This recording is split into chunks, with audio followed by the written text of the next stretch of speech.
Hello friends, मी कल्याणी. तर आज बनवूया मस्तपैकी मसाले भात. त्यासाठी तांदूळ, बटाटे, कांदे, टमॅटो, शेंगदाणे, धने जिरे पावडर, मिरची, मीठ सगळं साहित्य घेतलं. बटाटे बारीक कट करून घेतले. नंतर पाणीसुद्धा गरम करून घेतलं. एका कढईमध्ये तेल घातले.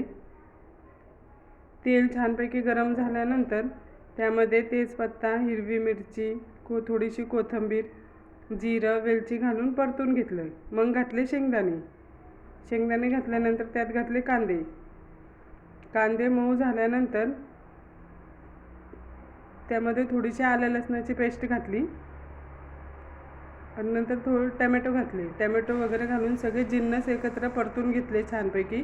मग त्यात घातले बटाटे छानपैकी परतल्यानंतर त्याच्यामध्ये जे आपण मसाले ठेवले होते ते सर्व मसाले घालून छान परतले. नंतर थोडीशी जी दही होती ती दही घातली, 2 चमचे दही घातले आणि मसाला छान शिजू दिला. पहा किती मस्तपैकी मसाला तयार झाला आहे.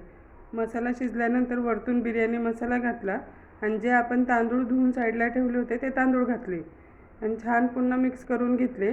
नंतर त्यामध्ये भरपूर सारी कोथिंबीर घालायची आणि गरम पाणी जे केलं होतं ते पाणी घालायचं. छान मिक्स करून घेतल्यानंतर त्यामध्ये थोडंसं वरतून तेल टाकून कुकरला 3 ते 4 शिट्ट्या करून घ्यायच्या. पहा आपला किती मस्तपैकी मसाला भात तयार झाला आहे. हा मसाला भात एकदम चविष्ट लागतो. तुम्ही नक्की एकदा ट्राय करून बघा. कसं वाटलं मला नक्की सांगा. Thank you so much.